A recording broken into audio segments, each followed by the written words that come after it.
মধ্যপ্রাচ্যের উত্তপ্ত পরিস্থিতি নিয়েছে নতুন এক মোড়। দাবি উঠেছে এই অঞ্চলে মার্কিন লক্ষ্যবস্তুতে হামলা চালাতে ইরানকে সরাসরি সহায়তা করছে রাশিয়া। তবে কিভাবে সহায়তা করছে রাশিয়া? প্রভাবশালী মার্কিন সংবাদ মাধ্যম ওয়াশিংটন পোস্টের এক বিস্ফোরক প্রতিবেদনে উঠে এসেছে এই চাঞ্চল্যকর তথ্য। যুক্তরাষ্ট্র ও তার মিত্রদের জন্য এটি কত বড় হুমকি? রাশিয়ার এই সহায়তার নেপথ্যে আসলে কি লক্ষ্য রয়েছে তা নিয়ে বিস্তারিত থাকছে মিরাজ হুসাইনের প্রতিবেদনে।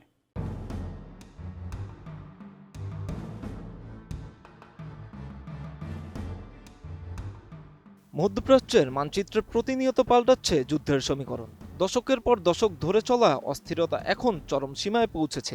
একদিকে যুক্তরাষ্ট্র ও ইসরায়েলের যৌথ সামরিক অভিযান, অন্যদিকে পাল্টা অভিযানে অনড় ইরান। সব মিলিয়ে এক অনিশ্চিত গন্তব্যের পথে এখন এই অঞ্চল। চলমান উত্তপ্ত পরিস্থিতির মধ্যেই মার্কিন সংবাদ মাধ্যম ওয়াশিংটন পোস্ট দাবি করেছে ইরানকে গোপনে গোয়েন্দা তথ্য দিয়ে সাহায্য করছে মস্কো। তিনজন উচ্চপদস্থ কর্মকর্তার বরাত দিয়ে প্রতিবেদনে জানানো হয়, মধ্যপ্রাচ্যে মোতায়েন করা মার্কিন যুদ্ধজাহাজ এবং সামরিক বিমানের সুনির্দিষ্ট অবস্থান তেহরানকে জানিয়ে দিচ্ছে ক্রেমলিন। এর উদ্দেশ্য স্পষ্ট, সম্ভাব্য মার্কিন লক্ষ্যবস্তু যাতে ইরান নির্ভুলভাবে শনাক্ত করতে পারে এবং প্রয়োজনে আঘাত হানতে পারে তার পথ তৈরি করে দেয়। তবে মস্কো ঠিক কতটা গভীরে গিয়ে এই সহায়তা করছে তা নিয়ে এখনও ধোঁয়াশা রয়েছে। কোয়ালিটি সম্পন্ন আন্তর্জাতিক মানের still bar CSRM, committed for better still.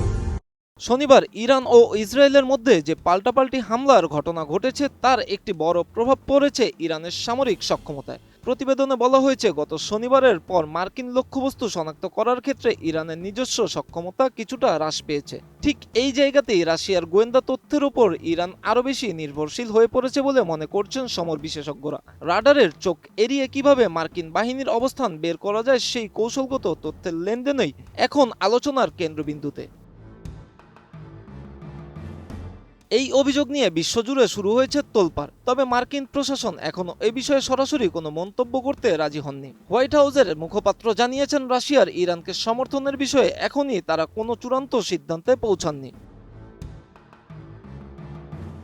অন্যদিকে ওয়াশিংটনের রুশ দূতাবাস এবং জাতিসংঘের রাশিয়া স্থায়ী মিশনও এই প্রতিবেদন নিয়ে মুখে কুলু পেটেছে। তাৎক্ষণিকভাবে তাদের পক্ষ থেকে কোনো প্রতিক্রিয়া পাওয়া যায়নি। রাশিয়ার এই নীরবতা কি তবে সম্মতিরই লক্ষণ, নাকি এটি পশ্চিমাদের একটি মনস্তাত্ত্বিক চাপ?